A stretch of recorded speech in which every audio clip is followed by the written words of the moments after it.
제8장.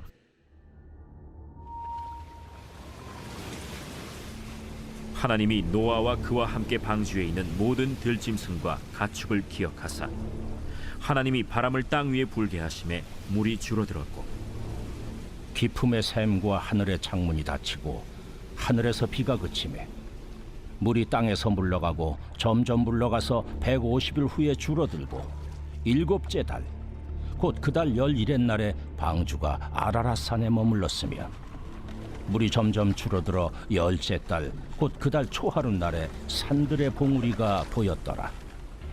40일을 지나서 노아가 그 방주에 낸 창문을 열고 까마귀를 내놓음에 까마귀가 물이 땅에서 마르기까지 날아 왕래하였더라. 그가 또 비둘기를 내놓아 지면에서 물이 줄어들었는지를 알고자 하매 온 지면에 물이 있으므로 비둘기가 발붙일 곳을 찾지 못하고 방주로 돌아와 그에게로 오는지라. 그가 손을 내밀어 방주한 자기에게로 받아들이고 또 7일을 기다려 다시 비둘기를 방주에서 내놓음에 저녁 때 비둘기가 그에게로 돌아왔는데 그 입에 감람나무 새 잎사귀가 있는지라. 이에 노아가 땅에 물이 줄어든 줄을 알았으며 또 7일을 기다려 비둘기를 내놓음에 다시는 그에게로 돌아오지 아니하였더라. 601년 첫째 달 곧 그 달 초하룻 날에 땅 위에서 물이 거친지라. 노아가 방주 뚜껑을 제치고 본즉 지면에서 물이 거치었더니 둘째 달 20일의 날에 땅이 말랐더라.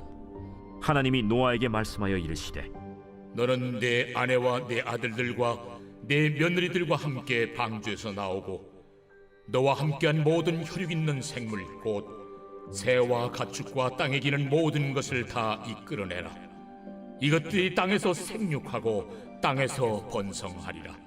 노아가 그 아들들과 그의 아내와 그 며느리들과 함께 나왔고 땅 위의 동물 곧 모든 짐승과 모든 기는 것과 모든 새도 그 종류대로 방주에서 나왔더라. 노아가 여호와께 제단을 쌓고 모든 정결한 짐승과 모든 정결한 새 중에서 제물을 취하여 번제로 제단에 드렸더니 여호와께서 그 향기를 받으시고 그 중심에 이르시되 내가 다시는 사람으로 말미암아 땅을 저주하지 아니하리니 이는 사람의 마음이 계획하는 바가 어려서부터 악함이라. 내가 전에 행한 것 같이 모든 생물을 다시 멸하지 아니하리니 땅이 있을 동안에는 심음과 거둠과 추위와 더위와 여름과 겨울과 낮과 밤이 쉬지 아니하리라.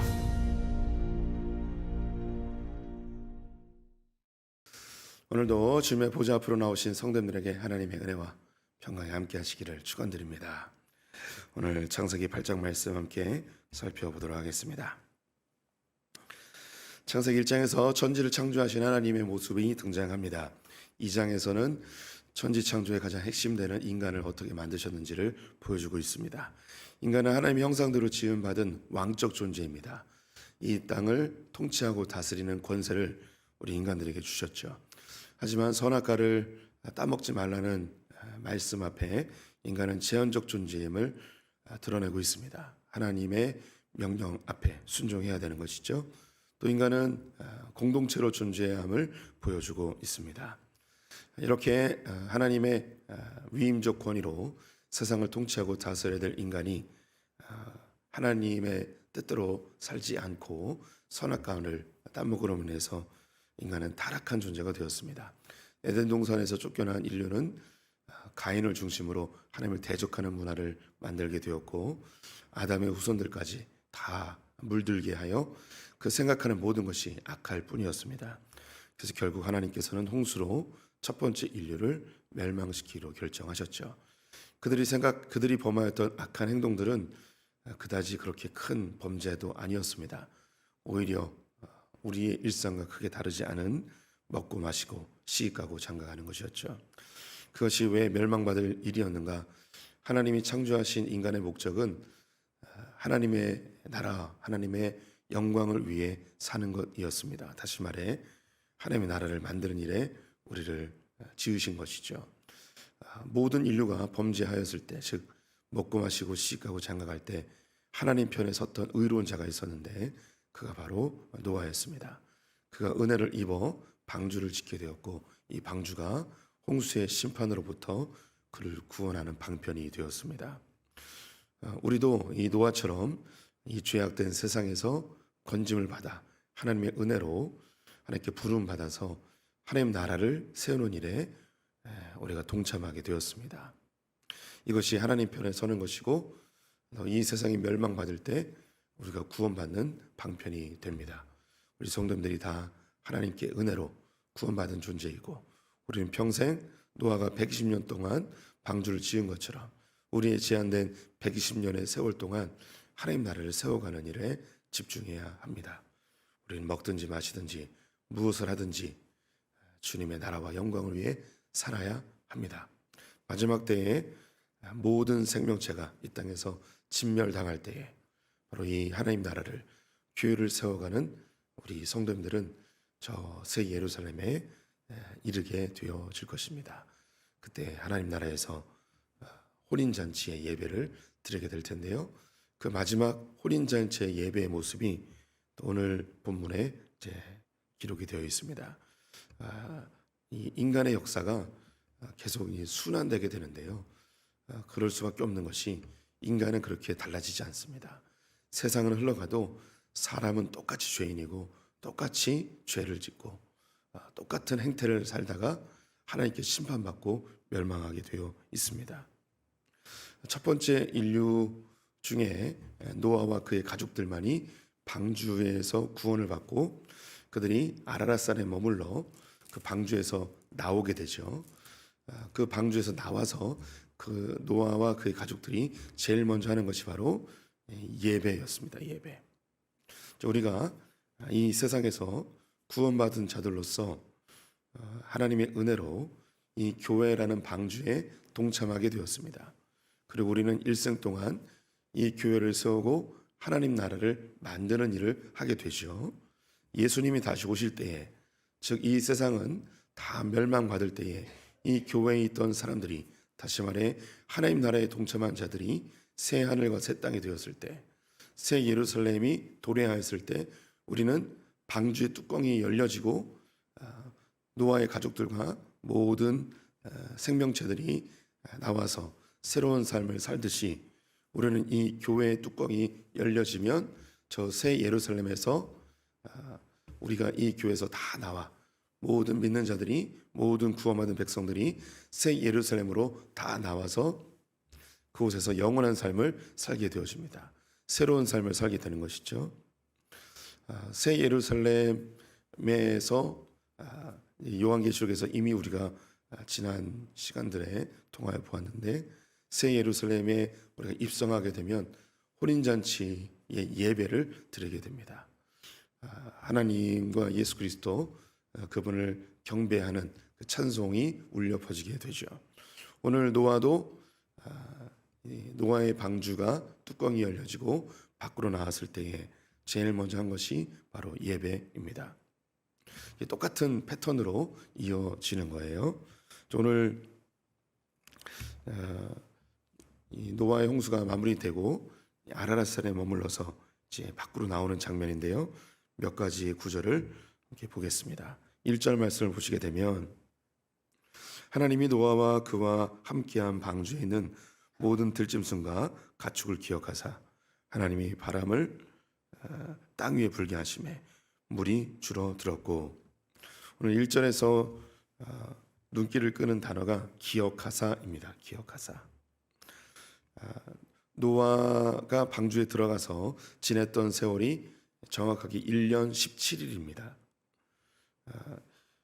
40일 동안 비가 내렸고 150일 동안 물이 창궐하였고, 그리고 바람이 불기 시작하여서 150일 동안 물이 마르기 시작합니다. 거의 이제 300일이 좀 더 지나서 340일 정도 지나서 이제 물이 마르게 되었고 땅이 드러나게 되었습니다. 1년여 동안 하나님께서 방주에 있었던 이 노아와 그 안에 있는 생명체들을 기억하사라고 되어 있습니다. 주의하여 보고 계셨다는 것이죠. 노아의 이 스토리는 바로 우리 크리스찬들의 스토리를 그대로 보여주고 있음을 제가 매 시간마다 말씀드리고 있습니다. 노아가 방주를 지었고 그 방주 안에 들어가 그 심판의 때를 견디어내었습니다. 우리 성도님들이 이 교회 공동체 안에 들어와서 교회를 세워가고 하나님 나라를 세워갈 때에 그 과정 속에 풍랑과 같은 많은 시련들과 어려움이 있을 수 있습니다. 때로는 상처를 받기도 하고요. 때로는 낭망하여 쓰러지기도 합니다. 하지만 하나님께서는 노아를 그 방주에서 지켜보고 계셨던 것처럼 우리 성도들을 기억하셔서 지켜보고 계십니다. 절대 우리 성도들을 향한 그 시선을 외면하지 않으십니다. 우리 성도들을 붙들고 계셨던 그 손을 결코 놓지 않으십니다. 우리가 불꽃 같은 눈동자라는 말씀을 자주 하게 되죠. 요한계시록을 다시 언급해 드리면 요한계시록에서 사도 요한이 본 것이 촛대를 붙들고 있는 예수 그리스도의 모습이었습니다. 이 예수 그리스도를 묘사하는 이야기들 중에 불꽃 같은 눈동자라는 것이 언급이 되어 있죠. 동일한 패턴입니다. 하나님께서 노아를 기억해 주고 계셨습니다. 노아를 주목하고 계셨던 것이죠. 예수님께서 교회된 우리 성도님들을 강한 오른손으로 붙들고 계십니다. 우리를 인도하고 보호하고 완성해 가시는 것이죠. 우리를 불꽃 같은 눈동자로 지켜보고 계십니다. 우리를 고아처럼 내버려 두지 않으시고 우리를 늘 지켜 보호하시며 동행하고 계심을 우리 성도들이 기억하실 필요가 있습니다. 이렇게 해서 이제 노아가 아라랏산에 머물게 됩니다. 이 아라랏산에 머물게 될 때 두 새를 보내어서 땅이 말랐는지를 확인하게 되죠. 첫 번째는 까마귀고 두 번째는 비둘기입니다. 왜 까마귀를 보냈는가? 우리 성도님들이 노아라면 이런 중요한 시기에 어떤 새를 내보내시겠습니까? 이런 중요한 시기이기 때문에 중요한 결정을 해야 되죠. 아무 새나 내보낼 수 없습니다. 까마귀를 보낸 이유, 하나님 만드신 새 중에서 제일 똑똑한 새가 까마귀입니다. 그래서 까마귀는 이 텃새인데요. 도시 속에서 텃새들이 거의 대부분 다 소멸합니다. 왜냐하면 이 도시에 있는 많은 장애물들 때문에 텃새들이 잘 살지 못해요. 그런 건물 유리창 같은데 다 부딪혀서 많이 죽습니다. 비둘기들도 죽고 많은 새들이 죽죠. 근데 까마귀는 잘 안 죽어요. 그 이유가 까마귀는 머리가 좋아서 자기가 살고 있는 지형을 다 외웁니다. 그래서 빠른 속도로 날아다녀도 빌딩에 부딪히지 않고 잘 피해 다닐 수 있는 아주 똑똑한 새입니다. 그래서 가끔 뉴욕을 배경으로 하는 영화를 보시면 뉴욕 뒷골목의 쓰레기통에서 까마귀들이 먹을 것을 찾아 먹는 모습을 볼 수 있습니다. 그렇게 살 수 있는 게 그 지형을 다 외우기 때문에 살아가는 거죠. 노아가 이 중요한 시기에 까마귀를 보낸 것은 까마귀가 제일 똑똑하다는 걸 알기 때문이 아닐까 싶습니다. 그런데 좋은 소식을 얻지 못했습니다. 두 번째로 보낸 새가 놀랍게도 비둘기입니다. 까마귀 다음으로 똑똑한 새를 보내면 좋을 텐데 비둘기를 보내죠. 이 노아의 선택이 참 신비롭습니다. 첫 번째는 제일 똑똑한 새를 선택했는데 두 번째로 선택한 건 비둘기입니다. 제가 지난달에 비둘기를 자세히 설교한 적이 있었는데 비둘기는 하나님 만드신 새 중에서 제일 멍청한 새 중에 하나입니다. 신기하지 않습니까? 첫 번째는 제일 똑똑한 새를 보내고 두 번째는 제일 멍청한 새를 보냈습니다. 첫 번째는 아무 기쁜 소식을 가져오지 못했는데 제일 멍청한 새를 보냈는데 기쁜 소식을 가져왔습니다. 이 비둘기는 우리 크리스찬들, 하나님의 백성들을 묘사하는 동물로 많이 사용되죠. 비둘기처럼 순결하라고 이야기합니다. 비둘기는 멍청한 새였지만 기쁜 소식을 가져왔습니다. 그래서 성경에서 새로운 시대를 열 때마다 비둘기가 사용됩니다. 노아의 시대에서 구약의 시대, 이제 믿음의 조상들의 세대로 넘어가는 그때에 비둘기가 새로운 시대를 열어주죠. 구약의 시대에서 신약의 시대로 넘어갈 때 비둘기가 다시 등장합니다. 예수님께서 성령을 받으실 때 비둘기의 모습으로 성령이 임하시면서 새로운 시대가 열렸음을 보여주고 있죠. 그래서 이 역사 속에서 새로운 왕이 펼쳐질 때에 비둘기를 날려서 새로운 시대가 나타났음을 보여주고 있습니다. 우리나라도 지금도 여전히 새로운 대통령이 취임할 때 비둘기를 날려서 새로운 시대가 열렸음을 상징적으로 보여주고 있죠. 우리 성도님들이 까마귀처럼 그렇게 똑똑한 것, 지혜로운 것, 탁월한 것, 주님은 이런 것을 원하시기보다는 비둘기처럼 멍청하고 미련하지만 그 순결하여서, 즉 하나님만 나의 남편으로 섬기는, 조금은 어리석을지라도 늘 하나님 편에 서는 그런 신앙인이 되기를 주님이 원하십니다. 비둘기가 왜 순결한가? 이거는 설명을 좀 못 들으신 분들을 위해서 드릴 필요가 있습니다. 비둘기가 순결하다, 깨끗하다는 의미가 아닙니다. 비둘기는 머리가 별로 좋지 않아서 한번 결혼을 하면 절대 바람을 피지 않습니다. 심지어 배우자가 죽어도 재혼을 하지 않습니다. 배우자가 여러 명이 아니에요. 다른 동물들은 배우자가 여러 명인 그런 동물들이 많이 있습니다. 종족을 번성시키기 위한 그런 본능일 수 있겠죠.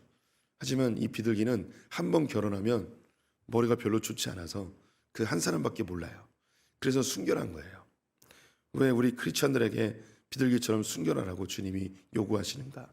우리의 남편 대신 하나님, 이 하나님만 바라보고 간음하지 말라는 거예요. 다른 신랑, 다른 남편 찾지 말라는 것이죠. 그래서 비둘기처럼 순결하라고 이야기하는 것입니다. 하나님이 이 미련하고 어리석어 보이는 이 비둘기를 택해서 우리 크리스찬들에게 교훈을 주고 있습니다. 우리도 비둘기처럼 순결하여서 남편 대신 하나님만 바라보는 그런 신앙인들이 되어야 할 것입니다. 노아의 방주는 아라랏산에 머물게 됩니다. 이 아라랏산은 지금에는 터키와 아르메니아 그 중간쯤에 있습니다. 원래는 이제 아르메니아 땅이었는데 터키가 그 땅을 빼앗아서 터키의 땅이 되어버렸습니다. 그래서 이 아르메니아 사람들, 특히 이 아라랏산 바로 밑에 있는 사람들은 지금도 여호와 신앙을 갖고 있어요. 그들은 노아의 직계 후손이라고 생각해서 이 하나님을 섬기는 신앙을 가지고 있습니다. 제가 평생의 소원 중에 하나가 이 아르메니아를 가보는 거예요. 이 아라랏산도 한번 가보고 싶습니다. 그래서 그 아라랏산 밑에 하나님을 믿고 있는 사람들 한번 만나보고 싶은 그런 마음도 있습니다. 노아가 방주에서 나와서 제일 먼저 한 것이 있다면 그것은 바로 제사입니다. 이 제사를 드리자 하나님께서 이렇게 이야기하십니다. 21절에 여호와께서 그 향기를 받으시고 그 중심에 이르시되 내가 다시는 사람으로 말미암아 땅을 저주하지 아니하리니. 우리 성도님들이 방주에서 나와 노아라면 무엇을 제일 먼저 하시겠습니까? 노아는 방주에서 나와서 제일 먼저 제사를 드렸습니다. 그리고 그 제사를 하나님께서 받으셨습니다. 그 향기를 받으셨다고 하는데 이 향기는 예전에 이제 흠양하셨다라고 되어 있습니다. 이 흠양은 위로를 받다, 안식을 얻다 이런 뜻입니다. 노아의 뜻 자체가 위로이고 안식입니다. 하나님은 노아 때문에 위로와 안식을 얻으셨습니다. 노아의 이 예배가 하나님에게 위로와 안식이 되었습니다. 왜 그랬을까요? 하나님께서 이 제사를 받으시고 하셨던 고백 안에 하나님의 그 마음이 담겨 있습니다. 내가 다시는 사람으로 말미암아 땅을 저주하지 아니하리니.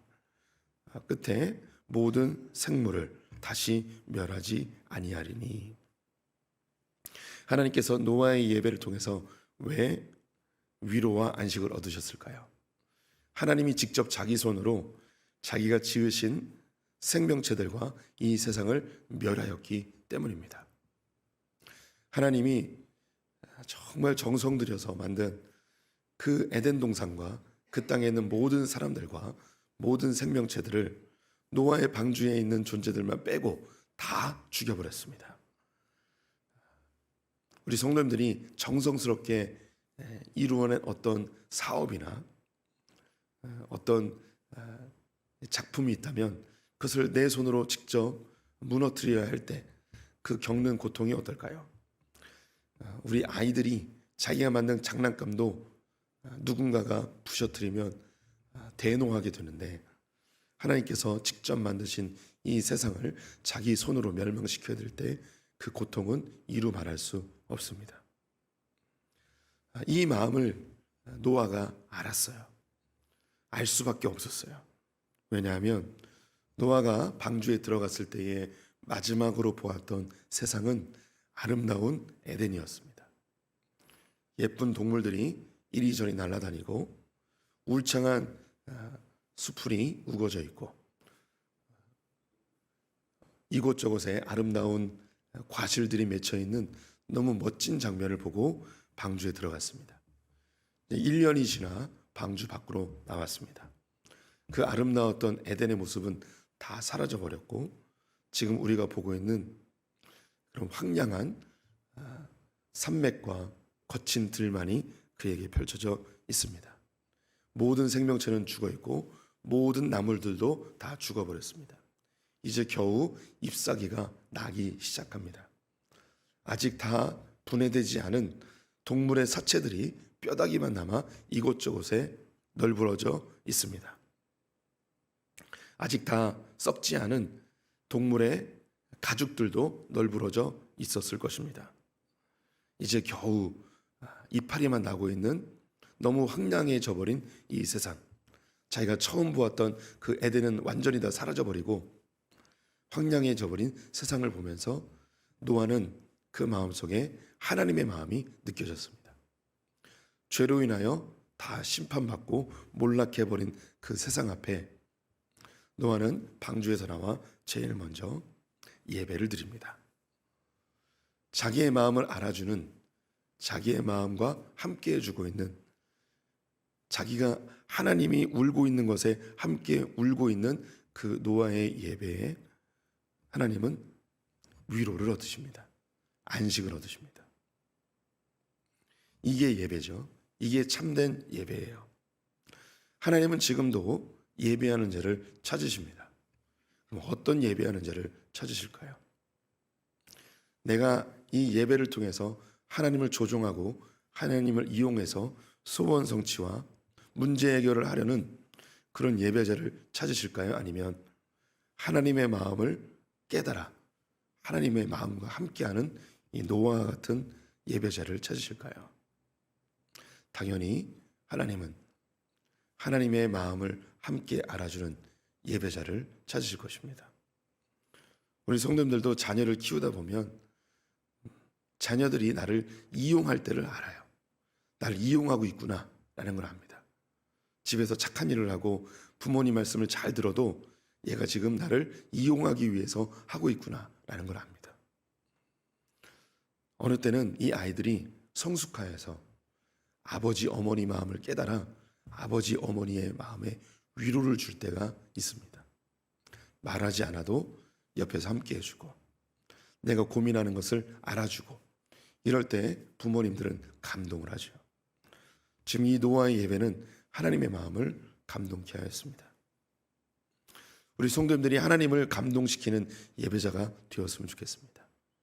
하나님이 눈물 흘리는 곳에 함께 울어줄 수 있는 예배자, 하나님이 애통해하는 곳에 가서 함께 애통하는 예배자, 하나님이 찾으시는 예배자, 우리 성도님들이 되시기를 주님의 이름으로 축원드립니다. 기도하겠습니다. 하나님, 노아의 예배를 통하여 하나님이 위로와 안식을 얻으셨음을 보았습니다. 하나님께서 부르신 우리 크리스찬들이 하나님이 이용하고 조종하는 자들이 아니라 예수 그리스도의 십자가의 은혜로 거듭난 우리들은 하나님이 찾으시는 예배자, 하나님을 위로하는 예배자, 하나님의 마음을 안식케 하는 예배자 되게 하여 주시옵소서. 이 세상에 있는 모든 자들이 하나님을 대적할 때, 우리 소풍의 성도들을 통해서 하나님이 안식을 얻으셨으면 좋겠습니다. 이 세상 모든 사람들이 하나님을 이용하고 조종하려 할 때 우리 소풍의 성도들을 통해서 하나님의 마음이 감동하셨으면 좋겠습니다. 이 세상에 있는 모든 나라들이 하나님을 근심케 할 때에 이 한국 교회가 하나님의 위로가 되길 소망합니다. 하나님의 마음이 있는 곳에 우리의 마음이 있게 하시고 하나님의 발걸음이 닿는 곳에 우리의 발이 닿게 하여 주시옵소서. 오늘 하루를 주님께 의탁드리며 예수님의 이름으로 기도드렸습니다. 아멘.